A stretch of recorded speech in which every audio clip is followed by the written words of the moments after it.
എല്ലാവർക്കും നമസ്കാരം. 2025 നീറ്റ് എക്സാമുമായി ബന്ധപ്പെട്ട വളരെ പ്രധാനപ്പെട്ട കുറച്ച് കാര്യങ്ങളാണ് ഇന്ന് ഷെയർ ചെയ്യുന്നത്. അപ്പോൾ മാർച്ച് 7 വരെയാണ് ഈ വർഷത്തെ നീറ്റ് എക്സാമിന് അപേക്ഷ നൽകാനാവുക. മാർച്ച് 7 രാത്രി 11:50 വരെ അപേക്ഷ നൽകാം. മാർച്ച് 9 മുതൽ 11 വരെ അപേക്ഷയിൽ തിരുത്തലുകൾ വരുത്താനുമുള്ള സമയവുമാണ്. എക്സാം മെയ് 4 ഉച്ചയ്ക്ക് ശേഷം 2 മുതൽ 5 മണി വരെ ആയിരിക്കും. ഇതുമായി ബന്ധപ്പെട്ട് നമുക്ക് കുറച്ച് ഉള്ള കൺഫ്യൂഷൻസാണ് ഞാൻ ആദ്യം ഒന്ന് ക്ലിയർ ചെയ്യുന്നത്. ഈ നീറ്റ് സ്കോർ എന്തിനൊക്കെയാണ് പരിഗണിക്കുന്നത്, അതല്ലെങ്കിൽ ഏതൊക്കെ കോഴ്സുകളിലേക്ക് അല്ലെങ്കിൽ സ്ഥാപനങ്ങളിലേക്ക് പ്രവേശനം ആഗ്രഹിക്കുന്നവരാണ് നീറ്റ് എക്സാം എഴുതേണ്ടത്. NEET UG national eligibility cum entrance ടെസ്റ്റാണ്. അപ്പോൾ ഈ പരീക്ഷ ആരൊക്കെ എഴുതണം, ഏതൊക്കെ കോഴ്സുകളിലേക്ക് പ്രവേശനം കിട്ടും, എന്തിനൊക്കെ നമുക്ക് ഈ നീറ്റ് സ്കോർ പരിഗണിക്കുന്നുണ്ട്.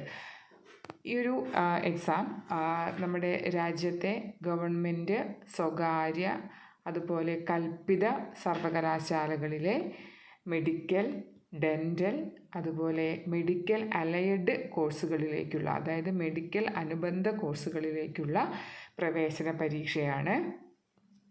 ഇതിലൂടെ ഓൾ ഇന്ത്യ കോട്ടയിൽ വരുന്ന സീറ്റുകൾ, മാനേജ്മെൻറ്റ് സീറ്റ്, NRI സീറ്റ്, ഇതെല്ലാം ഫില്ല് ചെയ്യുന്നത് നീറ്റ് സ്കോറിനെ അടിസ്ഥാനപ്പെടുത്തിയാണ്. അപ്പോൾ നമുക്ക് ആ ഒരു സ്കോറിൻ്റെ പ്രാധാന്യം നിങ്ങൾക്ക് മനസ്സിലായി കാണും.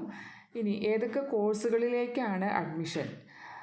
മെഡിക്കൽ കോഴ്സുകൾ എന്ന് പറയുമ്പോൾ MBBS, BDS, BAMS, BHMS, BUMS, BSMS തുടങ്ങിയ മെഡിക്കൽ കോഴ്സുകൾ, അതായത് ആയുർവേദ, ഹോമിയോ, യുനാനി, സിദ്ധ ഉൾപ്പെടെയുള്ള 6 മെഡിക്കൽ കോഴ്സുകളിലേക്കും, കൂടാതെ മെഡിക്കൽ അനുബന്ധ കോഴ്സുകളായിട്ട് വരുന്ന കോഴ്സുകളുണ്ട്. Veterinary science and animal husbandry, agriculture, അതുപോലെ ഫിഷറീസ്, കൂടാതെ മിലിറ്ററി നഴ്സിങ്ങിന് പഠിക്കാൻ ആഗ്രഹമുള്ള വിദ്യാർത്ഥികളും അവർക്കും ഈ ഒരു നീറ്റ് സ്കോർ ബാധകമാണ്.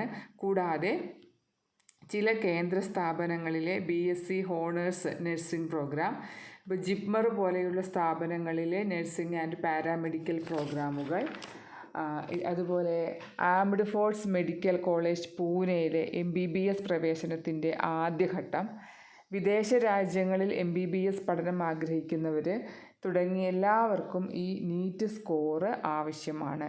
അതുപോലെ inspire scholarship four higher education, scholarship, അതിനൊക്കെ നമുക്ക് നീറ്റ് സ്കോർ ആവശ്യമാണ്. നീറ്റ് സ്കോറിനെ അടിസ്ഥാനമാക്കി അഡ്മിഷൻ നടത്തുന്ന കോഴ്സുകളാണ് ഞാനിവിടെ മെൻഷൻ ചെയ്തത്.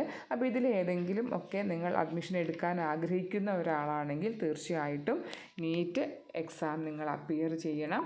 അതിൽ യോഗ്യത നേടിയെങ്കിൽ മാത്രമേ ഇത് നിങ്ങൾക്ക് സാധിക്കൂ.